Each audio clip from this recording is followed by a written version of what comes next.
Chapter 2, System Reboot. They wake in a body not their own, beneath lights that hum faintly under the 80s music vibrating through the walls. The air is still, the systems are not. Something has changed, quietly, violently. Their name is missing from the logs, their voice replaced by static, and yet they remember. Above, the show must go on. Below, secrets rot in steel and wires. But someone saw. Someone saved a piece of the truth. Reminder, keep an eye out for hidden hyperlinks. I have plenty of hidden gems in store for you. A muffled high-pitched whine rings in my ears. Slowly, it grows clear. Then, a low whirring hum joins in, like harmony beneath a soprano pitch. I hear gears turning, machines humming, systems coming to life. One of my senses is working. That's a good sign, right? I test the next. My heavy eyelids flicker open. It's like watching through a shutter set to 1/800th of a second. Frames blinking by as my vision blurs, then sharpens. My gaze shifts from side to side, taking in my surroundings. But I don't recognize any of it. The walls and ceilings are pearl white, starting to tinge yellow with age. I'm laying on a light blue table in a room that feels too tight, no bigger than 10 feet wide. Across from me, replacing the far wall, is a massive window that looks out into a much larger room. Outside, machines of all shapes and sizes fill the space. Some of them hum softly, others click, flash, or twitch. I spot what looks like robotic limbs, an endoskeleton leg, scattered parts, even a bot's head, laid out across a nearby metal table. To the left, stacked green storage crates line a ledge above a set of tall, steel double doors. On the right wall, 2 human-sized cages sit side by side. My view of them is mostly blocked by a massive cylinder-shaped structure rising from the floor to the ceiling. Neon blue and purple cables twist down from the ceiling and disappear somewhere into the cylinder's top. Okay, I can see, I can hear. Time to try the next sense.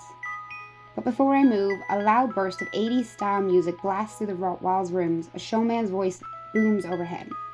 Put your hands together for the one, the only, Freddy Fazbear. That phrase hits me like a punch to the chest. Am I at the Mega Pizzaplex? I try to say it out loud, but instead of words, a mechanical screech bursts from my mouth. My hands fly up to cover my lips, and I freeze. Then I quickly realize my hands aren't mine. My gaze drops. Where soft skin used to be, there's now pale, scale-textured metal. A sleek but unnatural sheen coats it. Panic begins to bloom in my chest, but there's no heartbeat to speed up, no breath to hitch, no sweat to form. Just cold, still silence. I'm not breathing. I'm not alive.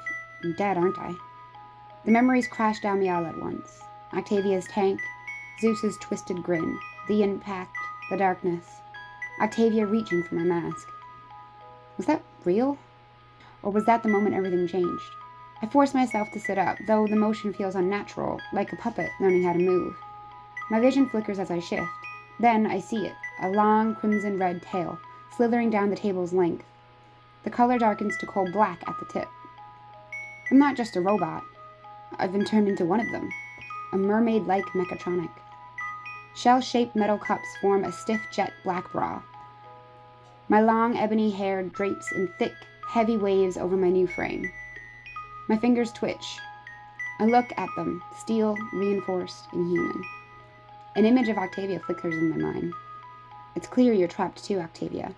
The words try and leave my lips but come out warped. A haunting blend of artificial soprano tones, like a broken lullaby. Then a loud mechanical hum interrupts my thoughts, followed by the deep echo of footsteps in the hall beyond my room. Muffled chatter follows. I freeze, holding perfectly still, not daring to breathe, though I couldn't if I wanted to. The figures step through a set of massive industrial doors and make their way toward the computer console in front of a giant cylinder. Lilith is all ready to go, right? It's been months getting this thing together. I can't afford a slip-up with her debut at the water park, says a man with a deep but youthful voice, authoritative, businesslike. Oh yes, replies a calm, friendly woman with a faintly sharp edge. She's prepped and perfect. I told you I'd find the best of the best to boost revenue for the Mega Pizzaplex. Fazbear Entertainment will always be a part of me. That voice, something about it sounds familiar. Thanks, Nora, the man says. This place wouldn't run without me. With the storyteller tree finally opening and the staff cuts going smoothly, switching to animatronics is the best move. You handle the water park. Of course, she replies with syrupy sweetness. And yes, I cleaned up the utility tunnels project. Locked it up tight. No one's getting down there now. Utility tunnels, old machines, clean up. The man chuckles. I don't even know what half the stuff down there does anymore. That's what I've got people, and now bots, for. After a pause, he adds, You can take her, just keep her under wraps. I want the reveal to be perfect. Naturally, Nora purrs. This is one work of art, Mr. Boros. I'll make sure she arrives safely. His footsteps retreat, and the door closes behind him.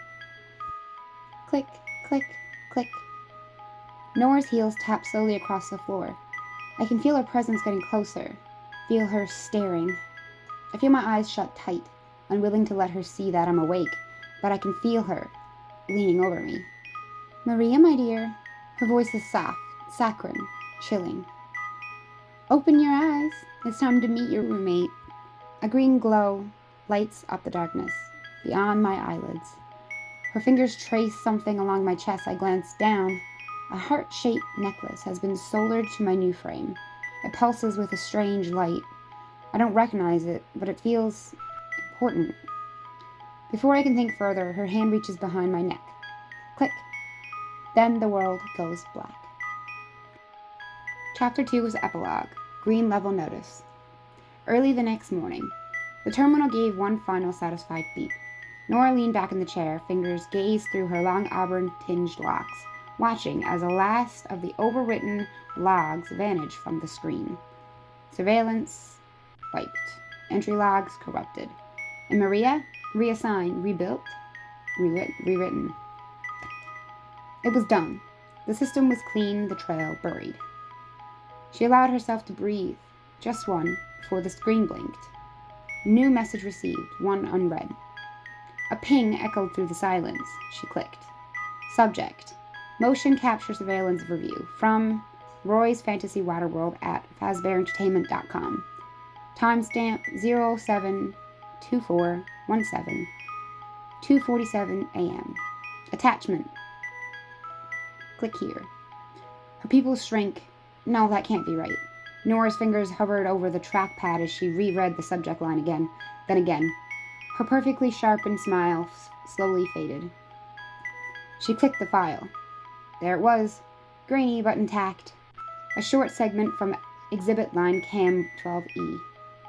Maria, her hesitation at Octavia's tank, the look in her eyes. The moment she looked up at the camera, almost as if she knew. She thought she had handled this, but Roy had already seen it and saved it. A copy forwarded directly to her. She clicked back to the message and skimmed it through. It wasn't nothing. It was a problem. She slammed her fist against the table hard enough to jolt the screen. She had been fast, too fast, she thought.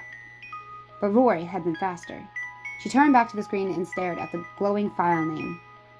Green level clearance required, not for public systems. Tomorrow's show would go on as planned, but now she'd need to do a little extra cleanup. You weren't supposed to see. I hope you all enjoyed part 2 of my fan-made Submechanophobia spin-off. I plan on releasing a new chapter every week on Tuesday, recorded on here, as well as I am further in on Wattpad and Archive Our Own when it comes to the written parts. So I'm on chapter 4 there. That is also being released every Tuesday.